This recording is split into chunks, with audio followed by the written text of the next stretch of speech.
Batman'da şu görmüş olduğumuz coğrafyanın göz alabildiğince her yerinde mısır ekiyoruz. Çok pratik geliyor.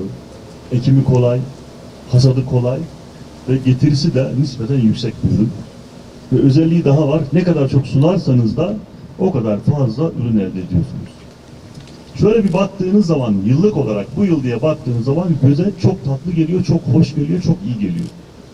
Ama uzun vadeli bir perspektifle bakarsanız, şöyle 10 yıllara uzayan bir perspektifle bakarsanız ve hatta eğer bin yıllardır bu bölgede tarım yapıldığını göz önünde bulundurarak belki çok uzun vadeli bir perspektiften bakarsanız aslında bizim yapmış olduğumuz iş hiç de hayırlı bir iş değil.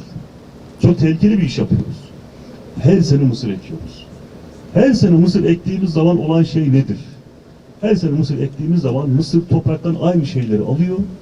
Dolayısıyla topraktan aynı besinleri aldığı için toprak bir süre sonra fakirleşiyor. Aynı ürünü tekrar tekrar ekiyor olmanın da maalesef bu yönüyle de çok acı bir sonuçları var bizim açımızdan. Ne yapmamız lazım? Belli yıllarda mısır ekmemiz lazım. Yani bunun faydasını hepimiz almamız lazım. Ama sadece sürekli mısır ekmek değil, değişik ürünler ekelim. Tarım olmalı, tarımın yanında ama aynı zamanda güçlü bir sanayimizin de olması gerekiyor. Ama bunu yaparken de tarım arazilerini korumamız gerekiyor. Yani biz sanayi alanları açacağız derken de nitelikli tarım arazilerimizin üzerine fabrikaları da kondurmamamız gerekiyor. İlimizde tabii ki tarımsal üretim önemli bir faaliyet koludur.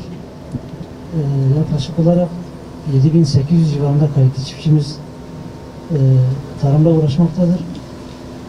Bu çiftçilerimizden de 59 bin dönüm geçen sene mısır ekimi olmuş, bu sene de 55 bin dönüm. Yaklaşık olarak bir 4 bin dönüm azalış meydana geldi mısır hasadında. Rekoltede de yaklaşık olarak 1300 ile 2000 kilogram arasında bir verim bekliyoruz. Yaklaşık olarak 83 bin ton ile çiftçilerimizin cebine de 471 milyon TL bir gelir bekliyoruz inşallah. Mısır'a da ara vermemiz lazım.